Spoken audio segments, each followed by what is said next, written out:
지금 동북아시아에는 미친 듯이 국방력을 증강시켜주면 아시아 국가들은 물론 서양의 강대국들까지 걱정하게 만드는 나라가 하나 있습니다. 바로 대한민국인데요. 한국이 최근 들어 백두산 호랑이라는 차세대 군사무기 프로젝트를 가동해 매년 국방비를 거의 8% 가까이 올리며 무서운 속도로 군사력을 키우고 있습니다. 어느 정도냐면 2011년 기준 군사력 성장 콘센트 부문에서 세계 2위를 달리고 있죠. 특히 미국의 탄도미사일 전력 분석기구인 GSIS에 따르면 20년 전만 해도 한국의 미사일 전력은 세계 9위권 순위에 머물렀지만 2011년 세계 5위를 달성해 큰 폭으로 성장했으며 캐나린 자주포부터 시작해 현무 포탄도 미사일과 현무3 순항 미사일 첨부 미사일 발사대는 물론만 동급에 육박하는 초대형 구축함들과 공격형 잠수함들을 붕어빵 찍어내듯이 폭발적으로 생산하고 있습니다. 이외에도 모두가 알다시피 현재 우리나라는 가장 강력한 대전략 무기로 불리는 핵심 전력을 보유했거나 개발 중인데요. 탄도미사일부터 시작해 순항미사일과 5세대급 전투기인 KF-22 전투기에 핵잠수함과 항공모함 등이 대전략 무기로 분류됩니다. 사실 의외로 이러한 대전략 무기를 보유한 국가들은 강대국들의 전유물로서 보유한 국가들이 극소수에 불과합니다. 과거 제국주의 열강국들로 유명했던 서구권인 유럽마저도 영국과 프랑스를 제외하곤 현무 미사일 같은 탄도 중량 4톤 이상 사거리 1500km가 넘는 장거리 탄도미사일을 단 한 발도 보유하지 않고 있죠. 즉 한국은 국토 면적을 고려해보면 말도 안 될 정도로 강력한 무기체계와 국방 예산을 갖추고 있는 것입니다. 과거 세계의 이름을 날리던 서구 유럽 열강들이 한꺼번에 덤벼들어도 한국군의 미사일 전력에 비교조차 할 수 없을 정도로 우리나라는 성장했는데요. 이러한 대한민국의 군사력 증강에 주변국들이 바짝 긴장하고 있습니다. 이 부분에 대하여 미국의 군사 전문기관에서 우려를 표하며 분석한 자료가 있어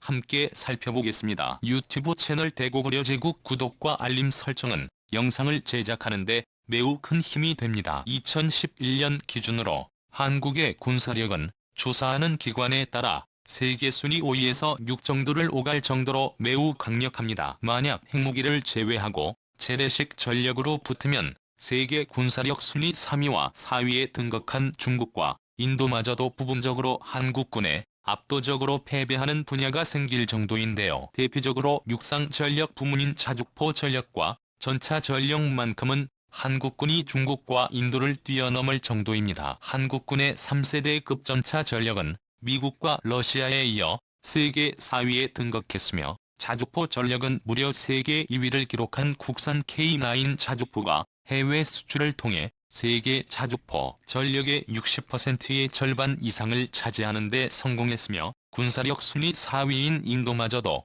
한국산 K9 자주포를 수입해 운용하고 있을 정도입니다. 또한 2016년 개발돼 KF-21 전투기의 성능은 치명적인 문제를 보여주던 중국산 전투기에 비해 엄청난 성능을 보여주겠군요. 이러한 한국군이 현재 상황에 만족하지 않고 한민족의 미래를 위하여 더욱 강력한 군사력을 원하고 있으며 최근 매년마다 국방비를 거의 8%씩 올리며 놀라운 속도로 양과 질에서 군사력을 높이고 있는데요. 만약 이대로 계속 진행된다면 한국은 4년 안에 세계에서 5번째로 국방비를 많이 쓰는 나라가 될 예정입니다. 대고구려 제국TV 또한 더욱 무서운 건 한국 군대의 특성입니다.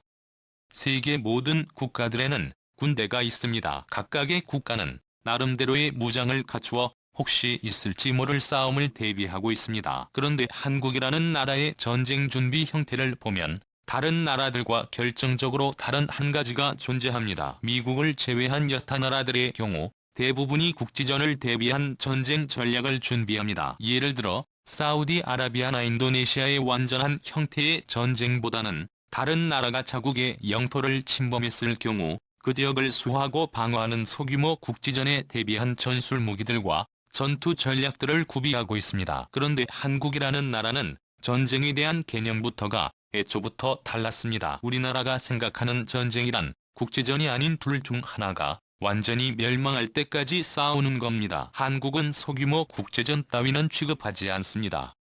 왜냐하면 과거 6.25 전쟁을 겪었기 때문이죠. 세계에서 유례가 없는 선군 국가인 북한을 대상으로 한국은 70년간 군사력을 키워나갔습니다.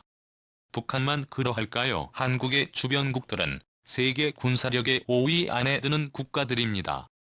이러한 완도에서 살아남기 위함이란 국가의 모든 걸 걸고 그야말로 모든 걸 쏟아붓고 상대를 완전히 끝을 내버린다는 게 대한민국 국군의 전쟁 전략입니다. 평화라는 것은 힘으로 지켜지는 것이라는 역사의 진실을 우리는 그동안 몇 번이나 경험했고, 그냥 힘도 아니고 바로 우리 자신의 힘으로 지켜야만 비로소 진정한 평화를 얻을 수 있다는 사실을 깨달았기 때문입니다. 또한 세계 최고의 무기를 직접 개발해 만들고 있는 나라가 바로 한국이며 한국인들입니다. 외국인들은 잘 몰라서 그렇지 우리나라는 아주 무서운 나라입니다. 모든 무기를 백국산화한 뒤에 해외 수출까지 진행해 서구권을 대표하는 미국산과 본국권을 대표하는 러시아산 무기와 완전히 차별화되는 메이드 인 코리아라는 하나의 무기 플랫폼까지 등장했죠. 러시아의 군사 칼럼에서도 한국 국방부는 2025년까지 진행할 국방중기 계획을 본격적으로 발표하면서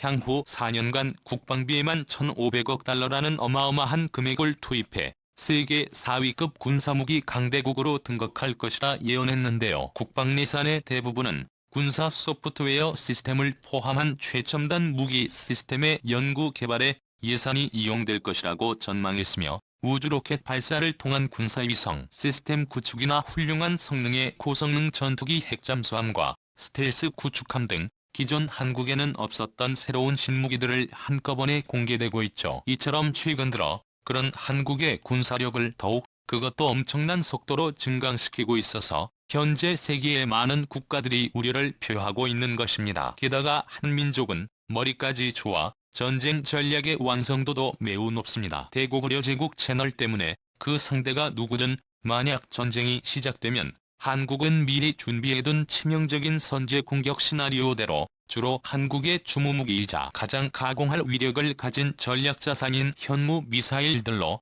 상대를 거의 반쪽 상태에서 전쟁을 시작하게 되는 것입니다. 이러한 한국의 상호파괴 전략 때문에 만약 상대가 어찌어찌하여 한국을 이긴다고 하더라도 그 나라는 이미 정상적인 국가로서의 기능이 아예 불가능, 말하자면 식물인간 상태에 빠져 있을 것입니다. 최소한 너도 팔과 다리 모두를 잘릴 각오는 하고 한국에게 덤벼야 하는 것입니다. 우리의 성장은 현재 진행형이기 때문에 더욱 강력해집니다. 외국의 전문가들도 바로 그 점을 알고 있기 때문에 미래의 한국에 도대체 얼마나 강해질지 신경이 쓰일 수밖에 없는 것입니다. 지난 반반년간 선후배가 함께 외세로부터 침략을 받으며 자연스럽게 키워져 이제는 한민족의 빛나의 습성으로 자리 잡아버린 후천성 전투 본능에 새겨졌습니다. 그래서 한국인들은 전쟁이라면 이골이 난 민족입니다. 적군의 입장에서 한국인들은 가급적 만나지 않는 게 좋습니다. 대고구려 제국 TV 대한민국 태극기가 보이거나 코리아라는 단어가 보이면 도망치거나 싸움을 피할 정도로 한국인은 강력한 군사력으로 전투민족에 등극했군요. 시청해주셔서 감사합니다. 이 동영상은 유튜브 채널 대고구려 제국에서 제작하여 게시합니다. 구독과 알람 설정은 좋은 영상을 만드는데 많은 힘이 됩니다.